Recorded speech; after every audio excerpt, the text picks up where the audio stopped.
Welcome to another exciting journey of Wisdom Ways by Joshua. And in this video, I'm going to be sharing with you 6 things that intelligent people never say.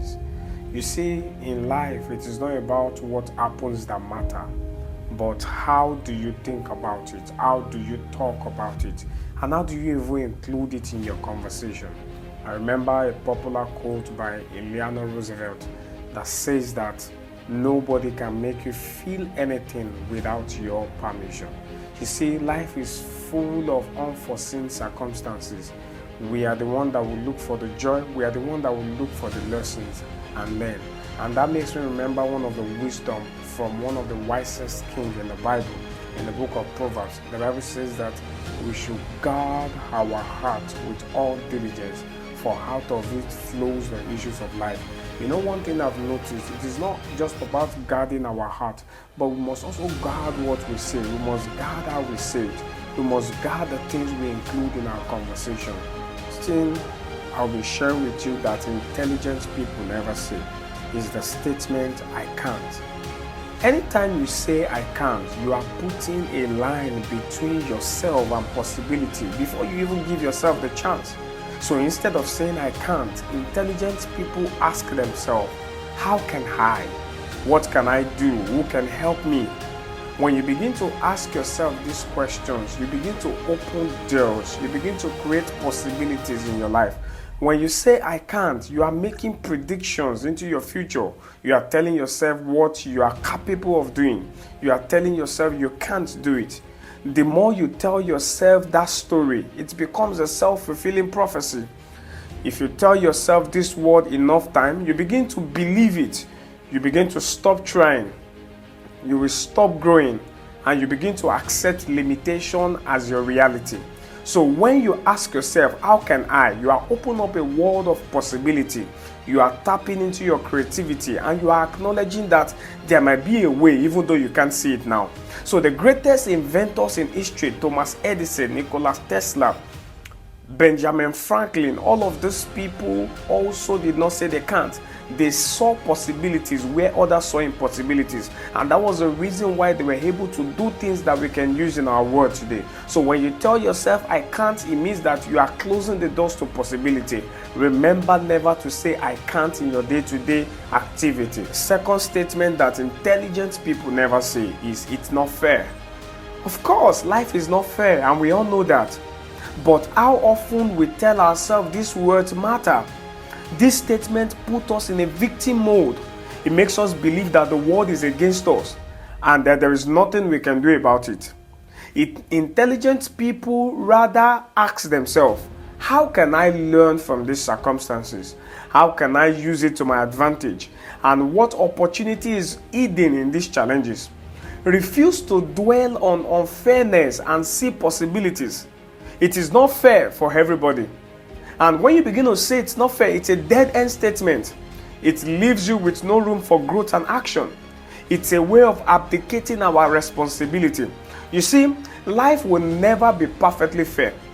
There will always be setbacks, there will always be challenges and injustice. The question is that, what will you do about it? When you ask yourself that question, you begin to look for solutions instead of seeing the problems alone. You see, fairness is never a prerequisite for success. I remember that there was a research that was carried out in 1940, and it was a research on socialism. All the money in the world was shared with everybody, and before you know it, in the next few years, the money returned back into the hands of the people the money came from. That's to tell you that no matter how fair life is, some people will have while others will not have. So when you keep saying it's not fair, you'll be wasting away the energy that you should use and focus in on finding solutions to the challenges. Life doesn't happen to you, it happens for you. It means that everything happening in your life, it's happening for your own good. It's happening to teach you and to make you understand how life works. So every setback and challenges is an opportunity to learn, is an opportunity to grow, become stronger and become wiser. The greatest people in history, they were born in unfairness, but they used this unfairness as a fuel to grow and to drive themselves forward. So you always have a chance. You always have a choice, either to complain or to ask how you can use this to grow An opportunity that are hidden inside of you to use it to your advantage. So focus on what you can control and not what you cannot control. The third thing that intelligent people never say is, that's just the way I am. You know, that sounds like acceptance. It sounds like being real to yourself. But that's not just a statement. When you make that statement, you are saying that I can't change. You are putting yourself in a box. You are limiting your potential for growth and improvement. You see, we are not fixed entities. We are constantly evolving. We are constantly learning, and we are constantly adapting. So instead of saying that's just the way I am, you can say that's the way I am right now, but I can change. You are not a fixed entity.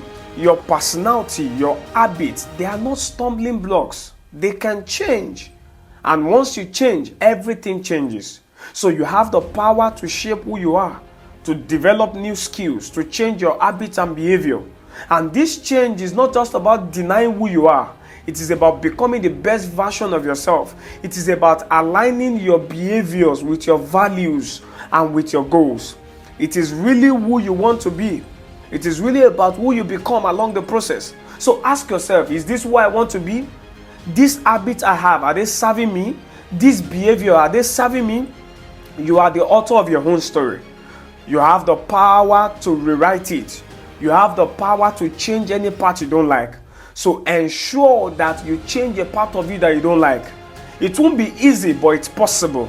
So remember, don't say that's just the way I am, but say that that's the way I am right now, but I can change, I can improve, I can grow, and I can become the best version of myself. The fourth statement that intelligent people never say is, I don't have time. You see, time is the greatest equalizer, and we all have the same 24 hours in a day. How often do you say, I don't have time to read? How often do you say, I don't have time to exercise? How often do you say, I don't have time to pursue my dream? When you are saying you don't have time, you are saying that this isn't a priority for me. You see, we don't have time to do everything, but we always have time to do what is important.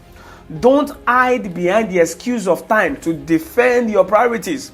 Instead of saying, I don't have time, you ask yourself, how can I make time? Time is a resource, and like every other resource, it needs to be managed and it needs to be allocated wisely. I don't have time is a way of saying it is not a thing I need to do right now. It means you are saying I am not willing to make it a priority. I don't have time is often an excuse, a way of escaping the hard choices and the sacrifice that comes with pursuing our goals and dreams. It is not about having time. It's about making time and managing how we use our hours and minutes. Don't waste time, instead invest it. Foolish people waste time. Average people spend time, but wise people invest time. I don't have time often reveal our fears sometimes. Break through the I don't have time barrier and make real progress towards your growth. Ask yourself, is it really true I don't have time? Or that this is not a priority for me? So when you start asking, how can I make time? You take control of your schedule and your life. You open up possibility you never thought existed, and you start making progress towards your goals, your dreams, and your ambition. The fifth statement that intelligent people never say is, I know. And I know that this is counterintuitive. When we say I know, we close ourselves to new informations, new perspective, and other ways of thinking. Intelligent people know that there is always more to learn. They replace I know with tell me more. They move with willingness to be wrong and eagerness to grow.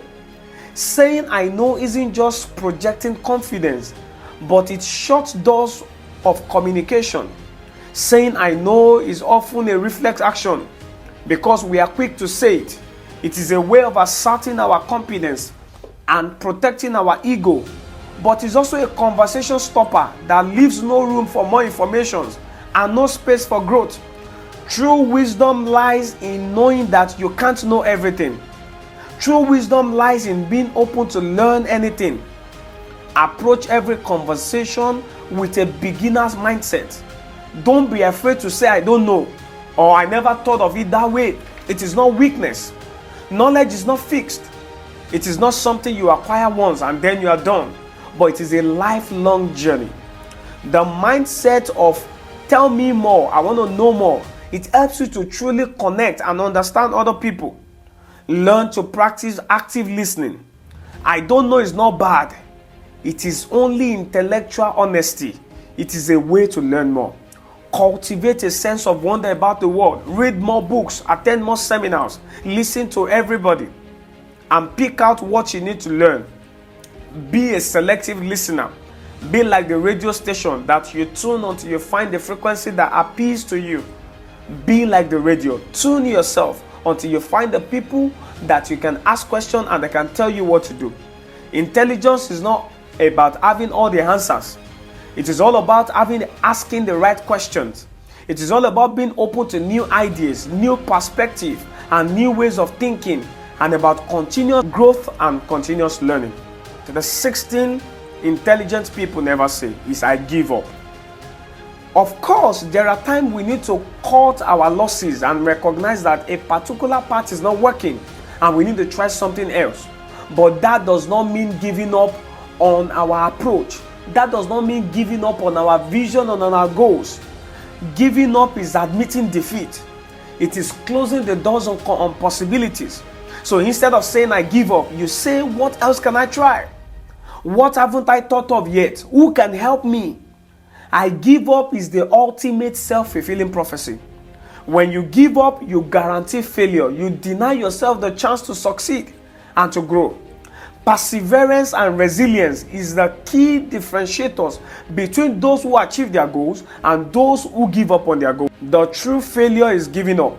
So here are 5 ways you can help yourself when it looks like you want to give up. Number 1, you must reframe your understanding of failure. Failure is not the opposite of success. As a matter of fact, failure is part of your tuition fee in the school of success.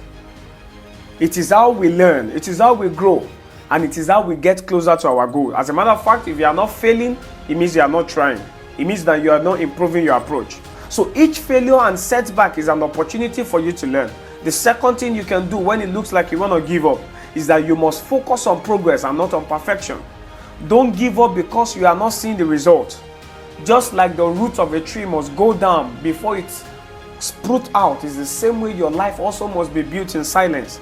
Success isn't built overnight. It is a process, it's a journey. It's not a day job, it's a daily job. Number 3, what can I do when it looks like I want to give up? Build a support system. Surround yourself with people who believe in you, people who encourage you, people who pick you up. Sometimes we need people to believe in us so that we can believe in ourselves again. Number 4 is that you must also understand your why. There's a popular saying that when the why is strong enough, the how becomes easy. Remind yourself of the reason you started in the first place. Remind yourself of the strong why that made you start that adventure. Reconnect with your purpose. Keep going. And number 5 is that you must have the willingness to adapt. Giving up on a specific approach doesn't mean that you are giving up on a goal. Try something new. And number 6 is that you must practice self-compassion. Be kind to yourself. Recognize that setbacks and failure are normal part of any journey. Don't beat yourself up. Try something else. Try to encourage yourself. Try to give yourself the same advice you can give a friend. And these are not just mere words. They are attitudes. They are mindset. And they can become habit. They can keep you back from success. It's not about being perfect. It's about pausing. It's about reflecting. And it's about choosing a different path. And it's about progress and not perfection. Till I see you again in my next video, remember to like, share, subscribe, and share this video with a friend. Go into your world and take charge. And God bless you.